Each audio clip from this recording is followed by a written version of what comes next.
So a major expense in building on the beach is the foundation system. It could cost up to, well, in these properties, probably more than $500,000. So usually they consist of piles driven down through the sand and into the bedrock. And this property, the bedrock is approximately 26 to 30 feet below the top of the sand.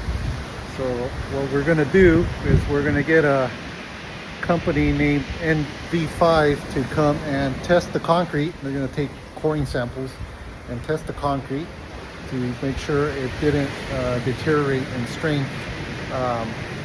This property, the concrete just visually looks pretty good, and the piles, as you can see, this is the concrete column and extends about 30 feet into the ground. So what we're going to do is run calculations to see and make sure that the original piles could take modern loads. This house is not too old, so maybe 30 years old. So we're going to make sure that it could take modern loads, and hopefully we don't need to add any more piles, and they should be sufficient to carry the new code loads that the city's going to require. Another thing that is important is all the rebar was epoxy coated.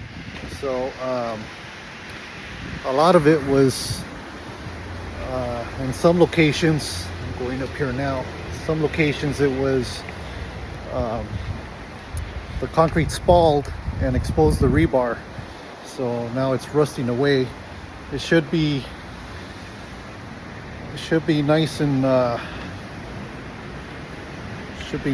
green like this. This one's still green.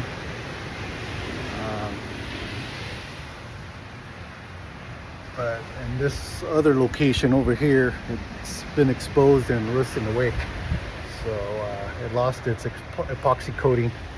So it shouldn't be a big deal for these walls here. We should be able to repair them fairly easily. So that's one of the things that we're looking through in these burned down beach homes. We're trying to save the foundations because, again, that's a major cost, and it's a major determinant of whether or not the homeowner will be able to rebuild it.